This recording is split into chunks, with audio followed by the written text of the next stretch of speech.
Era u kojoj ljudi i roboti zajedno sklapaju automobile polako odlazi u istoriju. Kina planira da do 2030. godine pokrene prvo potpuno automatizovane fabrike automobila, takozvane mračne fabrike, pogone koji rade bez jednog radnika, bez pauza i čak bez svetla.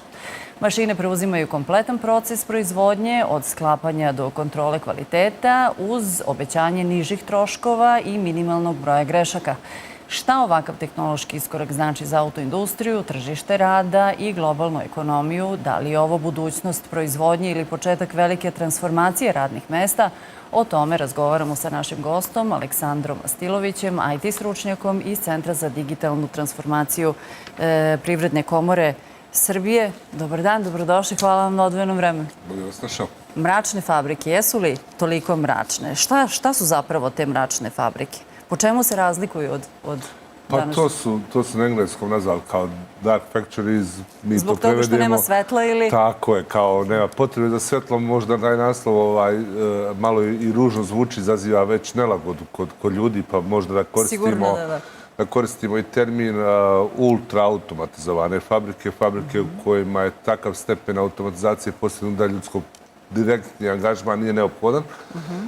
Ja nisam toliki optimista da ćemo do 2030 izbaciti kompletno ljude, ali izbacit ćemo i sa traka, zaista sa težeg poslova. Tu neku vrstu možda možemo očekivati, ali morat će postojati neka vrsta nadzora u slučaju kvara ili zastoja toga, da se pritisne neki crveni alarm, da se interveniše, poprave neki roboti, neke linije. Naravno, kvarovi se dešavaju na svakoj mašini koju je čovjek napravio, neće biti razlike ni tu, ali da ćemo smanjiti broj radnika, pogotovo na onim težim radnim mjestima gdje smo do sada, da kažem, trošili ljude. Mislim da će ta vrsta jedne evolucije da ide, da bude trend, da li do 2030. ili 35. To je nešto što špekulišemo, malo tu ima i marketinga. Važno je napomenuti da prolazimo jednu fazu transformacije od fabrika, industrializacije gdje su ljudi bili glavni, pa onda polako, pomalo mašine, pa onda neki roboti koji su, da kažem, pomagali, onako unapred programirano bez neke pameti. Pa onda pametni roboti koji su već mogli da kažem, kapiraju šta treba da nam pomognu, pa su se znali sami programirati, pa su zajedno s ljudima počeli da rade i to ono što živimo danas. Dobro, ali sad ta gradacija, da li stižemo do toga da će ljudi biti višak? Rekli smo, evo sad malo pre morat će neko da pritisne dugme, da popravi mašinu, a šta ako dođemo do toga da mašina može sama da se popravi? Šta će biti sa svim tim ljudima koji su radili u toj fabrici, pa čak i ovi što pritiskaju dugme? Gde će? Isto pitanje, ljudska civilizacija, ja mislim, prolazila i kada se pojavila prva parna mašina električne energije. Šta ćemo mi sada? Ja mislim da će se ljudska civilizacija elastično prilagoditi. To znači da će se promijeniti naravno zašto se školujemo. Nestaće neka zanimanja, da desetine novih će se pojaviti, te robote će neko mora da proizvodi, te robote će neko morati da održava. Ali roboti proizvode robote? Nisam siguran da smo tome toliko blizu. Ja ću vam dati vrlo jednostavan primjer. Vi danas imate mnogo veštačkih inteligencija koje mogu svaki od nas da pristupi besplatno, ali nijedna od njih ne može napravi svoju kloniranu varijantu koja je bolja od nje same. Svako napređenje tih veštačke inteligencije dalje rade ljudi. Tako da mislim nema potrebe za strahom, da li ima potrebe da se razgovara o sistemskim merama, da se prilagodimo novoj realnošću, da ne sačekamo da nas vrijeme pregazi što mi znamo nekada, prosto da prespavamo. Nekada, čak samo par godina, ali u trenucima kada se sve dinamično vrlo brzo menja, mi moramo zaista izaći iz forme, prijeći u suštinu, ali ja ne bih kataklizme najavljivao, neće se to desiti. Dobro, a koje su prednosti ovih fabrika? Pa fabrike ovog tipa će biti u prednosti što će podići drastično produktivnost proizvodnje, smanjiti operativne troškove. Finalni proizvod, ako pričamo o automobilima, trebao biti značajno jeftiniji. Da kažem da ga spustimo u domen da novi automobili možda budu u reda veličine 10-20 hiljada evra, ne preko toga, danas već imate do 100 hiljada evra, sa vrlo razlozima za takve cijene. To bi trebalo bude pristupačnije na jednoj strani. To se ne odnosi samo na automobile, od njih se naravno kreće neka najsloženija industrija. Tu se naravno mora redizajnirati sam automobil. Način kako se prave delovi mora biti prilagođen da ih sada ugrađuju robote, ne ljudi. Neće to baš biti isto. Biće tu arhitekturalnih razlika. Onda naravno moramo da vidimo da li ćemo preći na električne ili ne. O tome se špekuliše stalno se pomjeraju rokovi, da ili ne, baterije, da ili ne.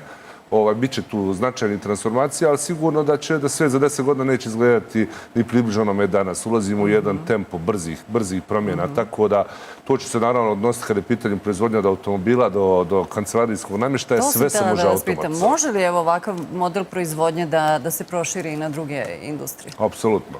A automobilska industrija je test, ona je najsloženija, ona povezuje na hiljade malih i velikih delova, malih i velikih šarafa. Kada na njoj nešto uspješno testirate, onda naravno da je proizvodnja, ne znam, nekog komada namještaja koji ima, opet kažem, 10, 20, 30 komponenti mnogo jednostavnije od jednog automobila. Biće tih promjena, ali konačna ideja je da se ljudi oslobode teških zanimanja. Šta je uloga čoveka? Uloga čoveka će biti da preuzme intelektualne, kreativne, inovativna zanimanja. Sad postoji jedna stvar koja je neminovna i moramo uvijek reći. Mislim da će 21. vijek obilježiti gubitak onih radnih mjesta koje vi možete raditi bez neke edukacije i školovanja ozbiljnog. Tu će biti, znači, nisko kvalifikovani radnici jako pogođeni. Mislim da nova generacija neće imati izbora. Svi ćemo pod navodnicima morati završiti pod nekakav fakultet. Možda neki koji danas ne postoji. Prosto ćemo se morati školovati da imamo tu vrstu znanja u rukama. I sad uvijek postoji na špekulacija, nisu svi za sve stvoreni. Morat ćemo se više posvetiti tome da procijenimo svakog individualca, a to možemo sa veštačkom inteligencijom, za šta ima talent. Neko je za umjetnost, neko je za matematiku i tehniku, neko za medicinske nauke. Mislim da će ona vrsta opšte obrazovanja polako daje primat, da kažem, usmjeravanju, buđenju talenta i tako dalje. Tu će biti ključan odgovor države da reformišemo obrazovni sistem. Je li ovo kraj tradicionalnih fabrika? Pa mogli bi prvo raspraviti što znači tradicionalna fabrika. Fabrika u kome ljudi dominiraju, da, kucamo na vrate jer gdje ljudi neće dominirati. Neće nestati, ali neće dominirati. Mašine će sve biti sposobnije da zamenjuju neke radnje. Postoje neke stvari koje mi ne želimo da nas mašine zamijene, čak i ako mogu. Ja uvijek to napominjem, postoje zanimanja koje traže ljudsku negu, traže emociju, ali to svakako nije da podižete desetine kilograma teške predmete u fabrikama koje zbog čega mnogi radnici pate od mnogih bolesti, kraće žive, imamo puno bolovanja, naročito u, da kažem, onoj zadnjoj deceniji radnog vijeka kod ljudi koji rade u takva teška zanimanja. Sav je taj cilj da se produži ljudski vijek, da se obezbedi bolji kvalitet života. Na nama je da li ćemo etički upravljati tom transformacijom, da to ne bude samo loša strana, ljudi izgubili posao, a ništa im nismo ponudili, nego da upravljamo tim procesom transformacije, zaista kao društvo dođemo na jedan viši nivo što se od nas kao ljudi u čovečanstvu 21. vijeka očekuje. Ja sam optimista i pozivam na jednu dijalog i opštu odgovornost da tehnologija bude alat u našim rukama za bolje sutra, nikako nešto što nam uništava to.